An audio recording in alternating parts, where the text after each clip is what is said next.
किसी व्यक्ति के प्रकृति की परीक्षा कैसे ली जाए। निषाद राज जी ने कहा हम भोजन से उनकी प्रकृति की परीक्षा लेंगे।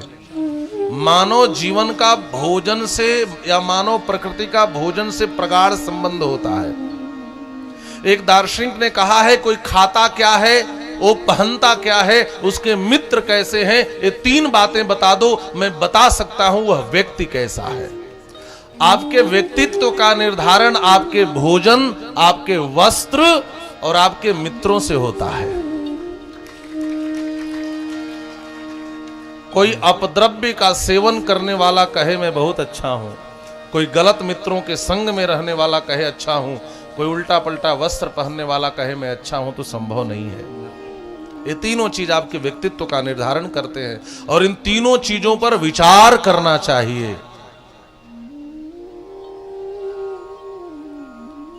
विचार करें।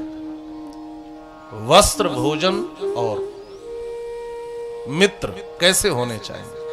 निषाद राज जी ने भोज्य पदार्थ से ही भरत की प्रकृति के आकलन का मानदंड रखा। निषाद राज जी ने 3 प्रकार के भोज्य सामग्रियों को सजाया।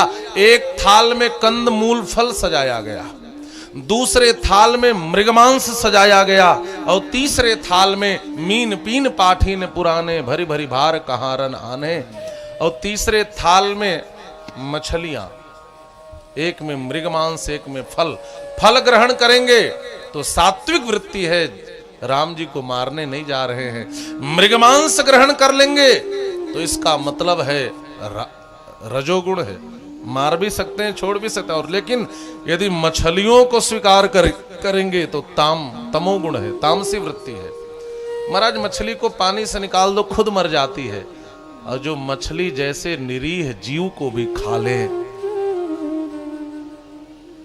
उनसे ज्यादा कठोर कौन हो सकता है। एक बात मैं आपसे पूछता हूं, जहां मुर्दे को जलाया जाता है उस स्थान को आप लोग क्या कहते हैं? जोर से बोलिए। शमशान कहते हैं। और जहां मुर्दे को दफनाया जाए कब्रिस्तान।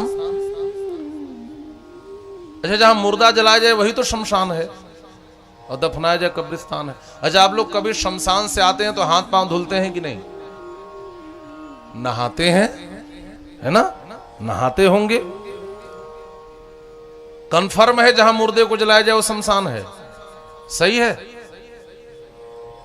तो जिसकी रसोई में किसी बकरे को मारकर, किसी जीव को मारकर, किसी मुर्गे को मारकर पकाया जाए, भूना जाए, किसी मुर्दे को जलाया जाए, उसकी रसोई किसी शमशान से कम है?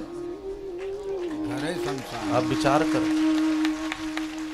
और किसी जीव की हत्या करके मुर्दे को भून कर फिर अपने पेट में डाल लेते हैं, आपका पेट किसी कब्रिस्तान से कम है?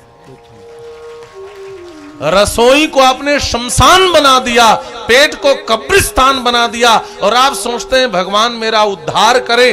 भगवान चाह करके भी आपका उद्धार नहीं कर सकते।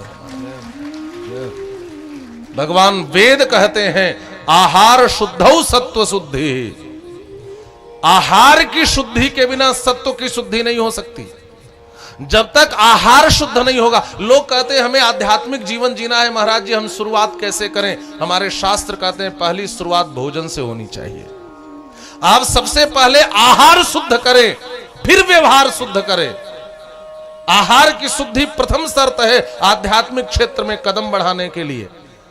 गांव में भी एक कहावत है, जैसा खावे अन्न वैसा होवे मन। अन्न से मन का निर्माण होता है, अन्न से विचारों का निर्माण होता है। शुद्ध आहार होगा तो शुद्ध विचार आएंगे, और शुद्ध विचार होगा तभी शुद्ध व्यवहार होगा। पहली कड़ी है आहार, और आहार अशुद्ध है तो विचार भी अशुद्ध है, शरीर भी अशुद्ध है। और अशुद्ध शरीर में आप चाहते हैं परमात्मा आकर बैठे, तो क्या यह संभव है?